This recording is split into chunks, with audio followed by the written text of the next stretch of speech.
자, 우린 지금 사도행전 10장 말씀을 같이 나누고 있습니다. 우리 어제 새벽의 말씀을 통해서 사도행전 10장, 어제부터 오늘까지도 나오는 베드로와 고넬료, 이 두 사람의 만남이요, 보통 사건이 아니라는 거.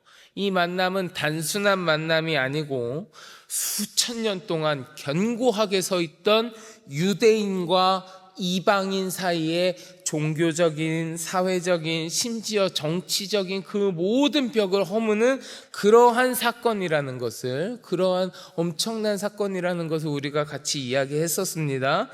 하나님께서 지금 이 만남을 이루셨고 이 만남 가운데 역사하고 계시다라는 것을 확실히 베드로가 깨닫고요, 성령의 이야기를 듣고 확실히 깨달은 다음에 베드로가 고넬료를 만났잖아요. 그의 집에 가서, 이제 그의 집에 가서 고넬료를 만난 베드로가 행동을 하기 시작하는데, 그게 어제 본문 마지막이었던 사도행전 10장 34절 35절에 기록되어 있거든요. 여러분, 우리 한번 같이 볼까요? 사도행전 10장 34절 35절 말씀 우리 같이 봉독해 보겠습니다. 베드로가 입을 열어 말하되 내가 참으로 하나님은 사람의 외모를 보지 아니하시고 각 나라 중 하나님을 경외하며 의를 행하는 사람은 다 받으시는 줄 깨달았도다. 아멘.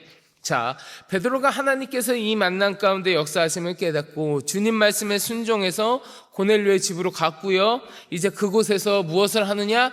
하나님의 말씀을 전하기 시작하는 거예요. 그런데 방금 봉독하신 34절 앞에 보면요, 뭐라고 이야기하냐면 베드로가 입을 열어 말하되, 이렇게 기록되어 있어요. 베드로가 입을 열어 말하되. 성경에서 입을 열어라고 하는 그 표현, 입을 열어라고 하는 표현이요, 히브리인들이 사용하는 관용적인 표현 중에 하나거든요. 그래서 단순히 말을 했다라는 의미가 아니고 입을 열어라고 하는 표현은 굉장히 중요한 이야기, 굉장히 중대한 발언을 할 때 쓰는 표현이 입을 열어예요.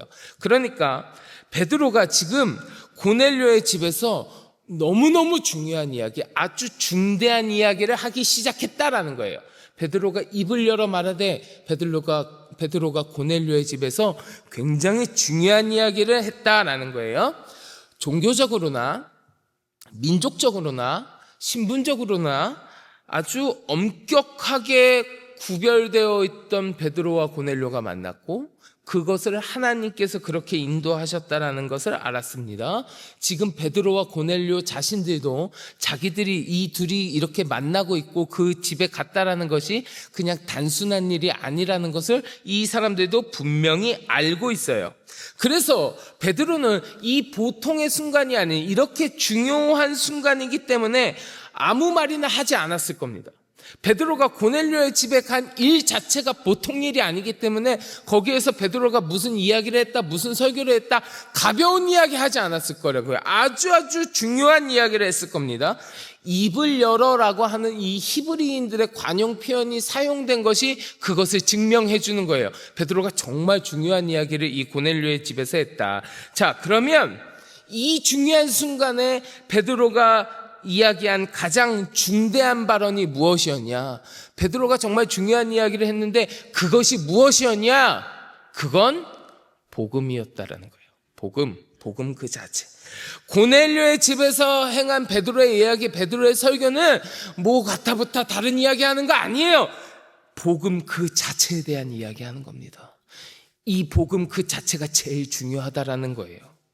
오늘 본문 36절부터 41절까지의 말씀에 보면 베드로는요, 예수 그리스도의 복음에 대해서 이야기하고 있는 겁니다. 우리 좀 길긴 하지만 36절부터 41절까지 천천히 한번 같이 봉독해 보겠습니다. 이 복음의 이야기에 대해서 우리 잘 묵상하시면서 한번 같이 봉독했으면 좋겠습니다. 36절부터 41절 함께 봉독합니다.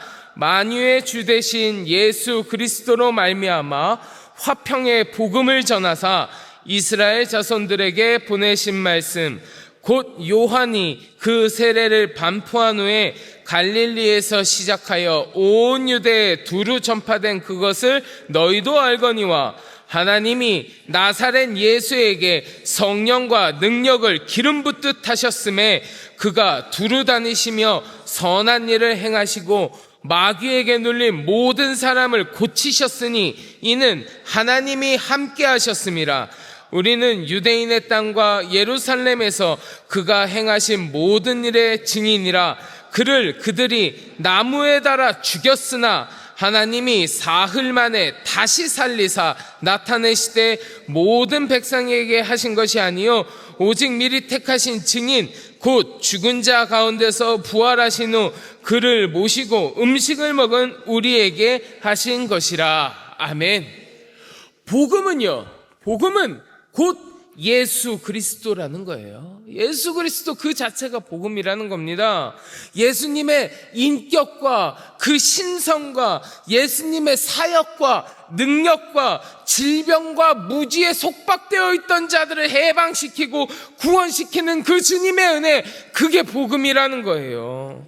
그래서 베드로는요, 고넬료와 그 무리들에게 예수 그리스도에 대해서 가르치는 겁니다. 그게 가장 중요한 이야기였거든요. 예수님의 성육신하심, 예수님의 사역, 그리고 십자가의 죽으심과 부활, 승천, 이 모든 예수 그리스도의 이야기, 곧 복음에 대해서 전하고 있는 거예요. 그런데 여러분 생각해 보세요. 어찌 보면 그 이야기를 지금 듣고 있는 이 고넬료와 무리들한테요, 복음의 이야기는요, 굉장히 생소한 이야기일 수도 있어요. 왜냐하면 이 고넬료하고 무리들은 어떤 사람들이에요? 이방인들이에요. 이방인들. 로마 사람이거든요. 근데 이 로마 사람들은 어떤 사람들이냐면 다신교, 막 이신도 있고 저신도 있고 요신도 있고 막 조신도 있고 막 여러 신을 섬기는 다신교 사상에 젖어 있던 사람들이에요. 그러니까 그런 사람들한테 예수 그리스도는 어떤 분이냐면 예수 그리스도는 그냥 한 인간에 불과하지 않아요. 예수 그리스도는 막 큰 능력의 신이 아니라 이 이방 사람들에게 예수 그리스도는 한 인간이에요.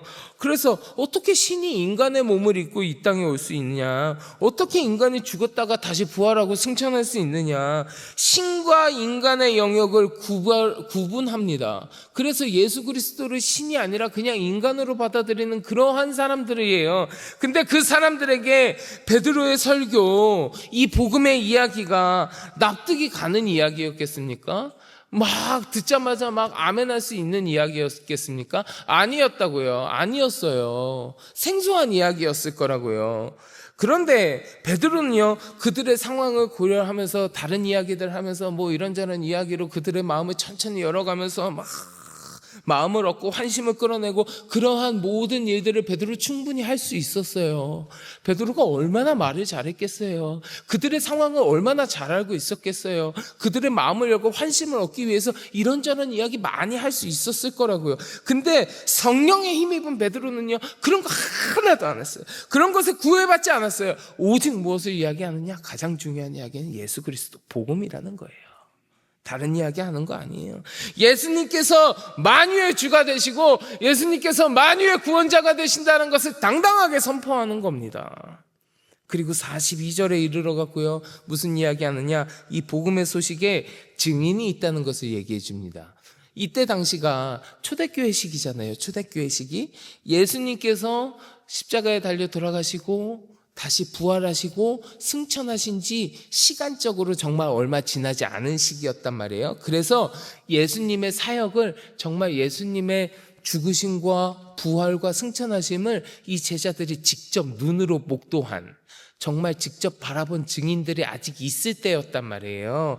그러니까 그러한 자신들이 예수님에 대한 그 복음의 산 증인이라는 거예요. 내가 봤으니까 내가 복음의 산 증인이다. 그런데 내가 증인이니까 네가 단순히 믿어라, 여기서 그치는 것이 아니라 이 복음의 소식을 들은 자들, 지금 베드로의 설교를 듣고 있는 고넬료와 무리들, 너희들도 예수 그리스도의 복음의 증인이 되도록 명령받았으니 복음의 산 증인인 우리들처럼 너희도 이 복음의 소식을 받아들이고 믿고 우리와 함께 복음의 증인이 되어라라고 이야기해 주고 있는 거예요. 그게 오늘 보면 42절이에요. 한번 같이 봉독해 볼까요? 42절 말씀 봉독합니다. 우리에게 명하사 백성에게 전도하되 하나님이 살아있는 자와 죽은 자의 재판장으로 정하신 자가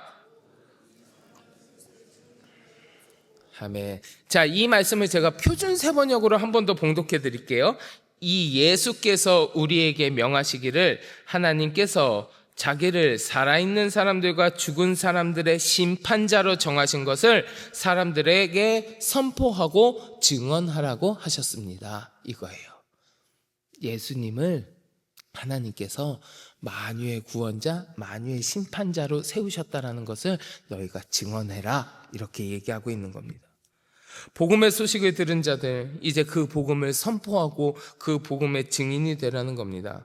그리고 나서 마지막으로 베드로가 지금까지 이야기한 이 복음에 대한 이야기를 정리하면서 복음에는 능력이 있다라는 것을 마지막으로 이야기해 줍니다. 복음의 능력이란 한마디로 이야기하면 뭐냐? 예수 그리스도를 힘입어서 죄사함을 받는 것이다, 이렇게 얘기해 줘요. 복음은 아주 단순한 예수라는 사람의 그 인생의 스토리가 아니야.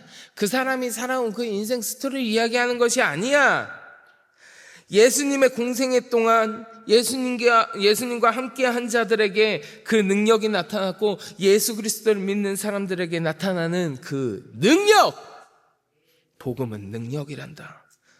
즉, 지금 이 복음의 소식을 듣고 있는 고넬료와 무리들, 너희들도 이 복음의 소식을 믿으면, 예수 그리스도를 믿으면 그로 말미암아 너희에게도 죄사함이라고 하는 복음의 능력이 임할 것이다 라고 베드로가 선포하는 겁니다.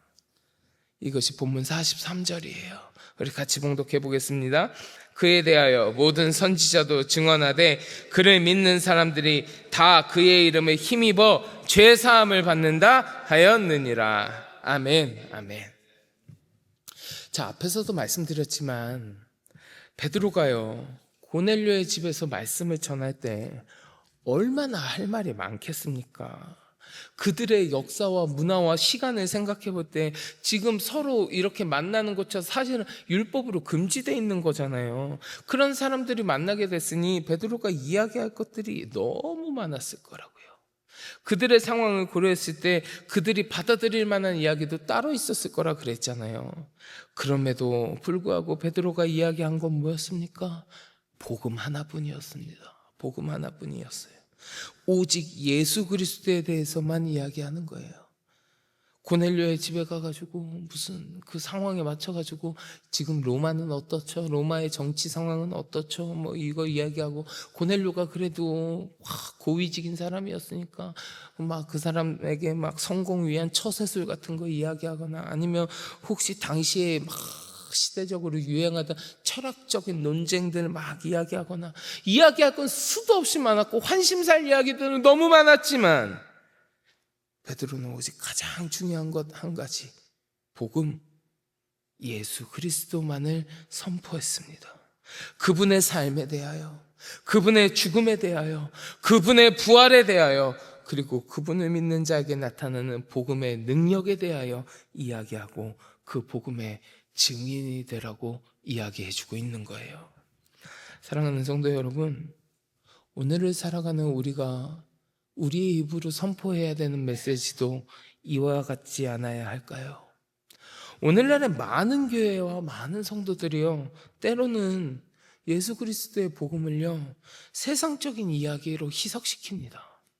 우리 삶의 교훈 정도로 희석시키려는 유혹에 빠지기도 합니다. 복음의 소식을요, 인간적인 노력, 아니면 물질적인 축복, 일시적인 심리적인 위로, 이런 것을 대체하는 그냥 좋은 이야기로 탈바꿈시키기도 합니다. 하지만 오늘 본문에서 우리가 확인하였듯이 성령의 능력이 임하고 구원의 역사가 일어나는 이야기는 오직 만유의 주이신 예수 그리스도의 십자가와 부활, 그 온전한 복음의 소식이 선포되어질 때예요. 베드로가 복음을 선포할 때 고넬료와 그 무리들에게 성령이 임하시는 것, 오늘 본문에 기록되어 있잖아요.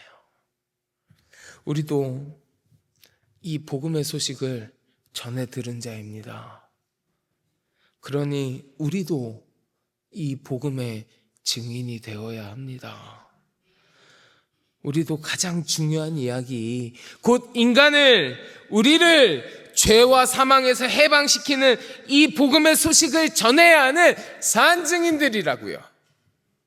세상의 헛된 잡음, 변질된 가르침, 우리가 전해야 하는 이 복음의 이야기를 변색시키려 하지만 복음의 산 증인된 우리들이 흔들리지 아니하고 분명하게 온전한 복음을 전한다면 오늘 본문에 나오는 것처럼 여러분들의 입술을 통하여 성령의 능력이 나타날 줄 믿습니다.